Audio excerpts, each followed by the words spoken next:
جامعہ اشرفیہ میں ایک بزرگ گزرے ہیں، مولانا ادریس کاندھلوی رحمۃ اللہ علیہ۔ انہوں نے معارف القرآن بھی لکھی ہے۔ ایک واقعہ سنایا کرتے تھے، کیونکہ یہ فقیہ تھے اس لیے ان کا سنایا ہوا واقعہ سنانے کی ہمت کر رہی ہوں۔ لاہور کا ایک گوالا تھا۔ گائے بھینس کے دودھ دینے والے کو گوالا کہتے تھے۔ اس کے دل میں حج کرنے کی بڑی طلب تھی، چنانچہ جب لوگ حج کر کے واپس آتے تو وہ ان سے بڑے شوق و محبت کے ساتھ سفر حج کے حالات پوچھتا تھا۔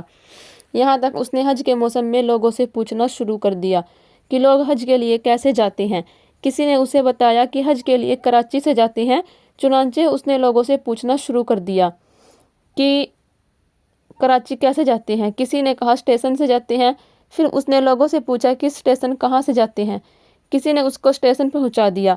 اب وہاں اسٹیشن پر پوچھتا پھر رہا ہے کہ مجھے کراچی جانا ہے، کراچی کیسے جاتے ہیں۔ وہ کئی دنوں تک لاہور اسٹیشن پر پھرتا رہا۔ آخر ٹرین کے ایک کنڈکٹر گارڈ نے سوچا بیچارہ کئی دنوں سے پھر رہا ہے، لہٰذا اس کے ساتھ کچھ تعاون کرنا چاہیے۔ چنانچہ گوالے سے کہا کہ تم میرے ساتھ ٹرین میں بیٹھ جاؤ، میں تمہیں کراچی لے جاتا ہوں۔ اس طرح ٹرین کے ذریعے کراچی پہنچ گیا۔ کراچی ریلوے اسٹیشن پر پہنچ کر اس نے پھر پوچھنا شروع کر دیا کہ مجھے حج پر جانا ہے، کیسے جاؤں۔ کسی نے اسے حاجی کیمپ جانے کا راستہ بتا دیا اور حاجی کیمپ چلا گیا۔ وہاں تو پورا شہر آباد ہوتا ہے، لوگ روزانہ پانی کے جہاز پر سوار ہو کر جا رہے ہوتے ہیں۔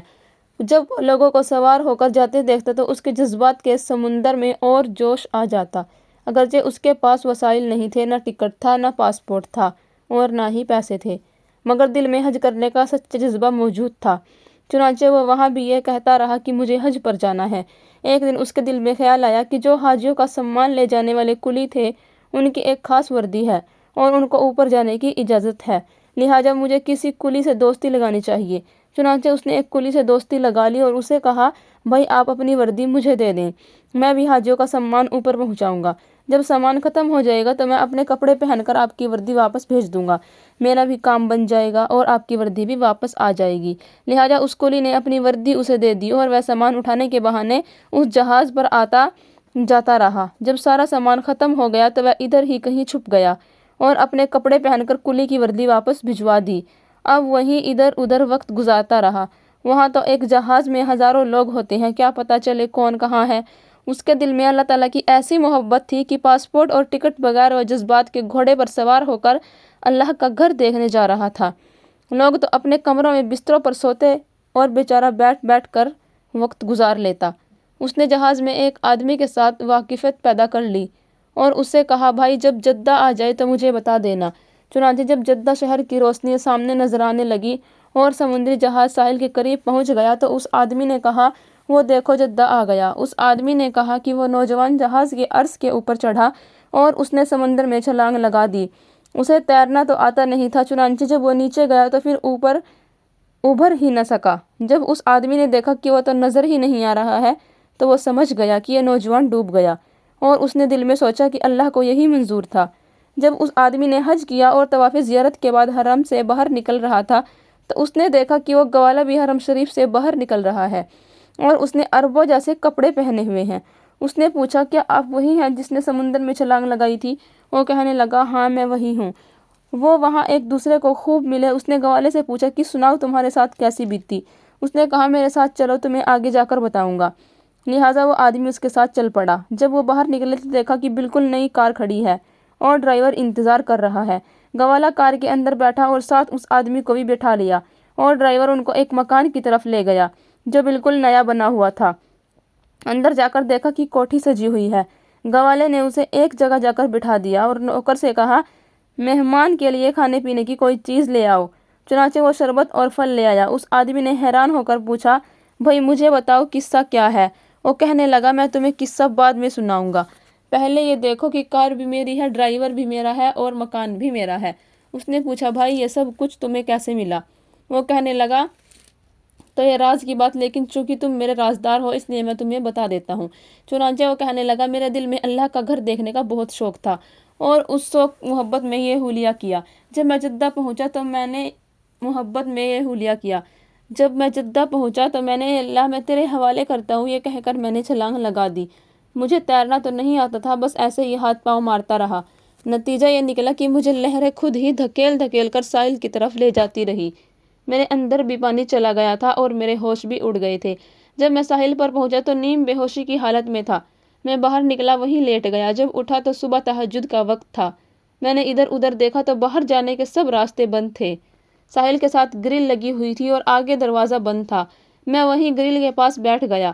میں نے دیکھا کہ اس گرل کے دوسری طرف کوٹھی نما ایک گھر ہے اور اس گھر کے صحن میں ایک گائے بندھی ہوئی ہے۔ 2 آدمی اس گائے کا دودھ نکالنے کے لیے آئے مگر گائے ان سے مانوس نہیں تھی، جس کی وجہ سے قابو میں نہیں آ رہی تھی۔ جب وہ دودھ نکالنے کے لیے بیٹھے تو گائے نے انہیں بیٹھنے نہیں دیا۔ وہ بڑی مصیبت میں گرفتار تھے۔ ایک آدمی گائے کو پکڑتا اور دوسرا تھن کو ہاتھ لگاتا تو گائے بھاگ کر دوسری طرف چلی جاتی تھی۔ تقریباً آدھا گھنٹہ اس کے ساتھ کشتی کرتے رہے۔ میرا تو کام ہی یہی تھا۔ جب میں نے یہ منظر دیکھا تو میں نے انہیں اشارہ کیا کہ اگر کہو تو میں اس کا دودھ نکال دیتا ہوں۔ وہ عربی بولتے اور سمجھتے تھے، اس لیے ان کو اشارے سے ہی دودھ نکال دینے کی پیشکش کی۔ انہوں نے کہا آ جاؤ۔ میں نے کہا یہ بنگلہ ہے تو میں نہیں آ سکتا۔ اللہ کی شان کی وہ کوٹھی اس سپورٹ کے ڈائریکٹر کی تھی۔ اس کا ایک بیٹا تھا۔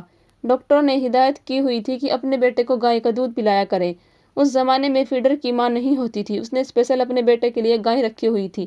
گائے کے اندر دودھ تو ہوتا تھا مگر اسے نکالنے نہیں دیتی تھی، جس کی وجہ سے ڈائریکٹر اور اس کی بیوی کو بڑی پریشانی ہوتی تھی کہ بچے کو دودھ پورا نہیں ملتا۔ اب جب میں نے کہا کہ میں دودھ نکال دیتا ہوں تو ان دونوں نے جا کر ڈائریکٹر سے کہا کہ ہاں جنگلے کے اندر مسافروں میں سے ایک آدمی کہتا ہے کہ میں دودھ نکال دیتا ہوں۔ اس نے کہا یہ چابی لو اور جا کر اسے لے آؤ۔ وہ گیٹ کا تالا کھول کر میرے پاس آئی اور مجھے ڈائریکٹر صاحب کے پاس لے گئی۔ جب میں نے گائے کو ذرا ہاتھ پھیرا اور اسے پیار کی بات کہی تو وہ مانوس ہو گئی۔ میں نے نیچے بیٹھ کر ان کو 8-10 کلو دودھ نکال کر دے دیا۔ جب ڈائریکٹر کی بیوی نے دیکھا تو وہ بڑی خوش ہوئی اور کہنے لگی کہ آج تو میرا بیٹا سارا دن دودھ پیے گا۔ پھر وہ کہنے لگی کہ اس آدمی کو نہیں جانے دینا۔ جب ڈائریکٹر صاحب سے ملاقات ہوئی تو اس نے پوچھا آپ کون ہیں؟ میں نے کہا میں تو پاکستان سے حج کرنے آیا ہوں۔ وہ کہنے لگا کہ حج تمہیں واپس نہیں جانے دیں گے اس لیے کہ تم اچھا دودھ نکالتے ہو۔ میں نے کہا کہ میں دودھ تو نکال دیا کروں گا لیکن میں نے حج بھی کرنا ہے۔ وہ کہنے لگا تم فکر نہ کرو، حج تمہیں ہم کرا دیں گے۔ دوسرے دن اس کی بیوی نے اپنے والد کو فون کیا اور ساری تفصیل بتا دی۔ اس کے والد نے 200 گائیں اور بھینسوں کا باڑا بنایا ہوا تھا۔ چنانچہ جب اس نے یہ بات سنی تو بہت خوش ہوا اور کہنے لگا کہ ہمیں تو خود ایسے ٹرین آدمی کی ضرورت ہے۔ بعد میں اس نے ڈائریکٹر صاحب کے پاس فون کیا اور کہا کہ اس آدمی کو میرے پاس بھیج دو۔ اس نے کہا جی بہت اچھا، میں بھیج دیتا ہوں۔ چنانچہ ڈائریکٹر صاحب نے مجھے ایک گاڑی میں بٹھایا اور اپنے سسر کے گھر پہنچا دیا۔ اس کے سسر نے مجھے کہا کہ میں تمہیں یہاں رکھتا ہوں، تمہارے ذمے یہ کام ہے کہ صبح و شام میری گائے بھینسوں کو دودھ نکال دیا کرو گے۔ جب دودھ دوہنے کا وقت آیا تو میں نے ان کو 20-25 گائے بھینسوں کا دودھ نموں کے حساب سے نکال دیا۔ وہ بڑا حیران ہوا، کتنا دودھ بھی نکال سکتا ہے؟ وہ مجھے کہنے لگا بس اب تم یہیں رہنا، اور میں نے ان سے کہا کہ مجھے حج پر جانا ہے۔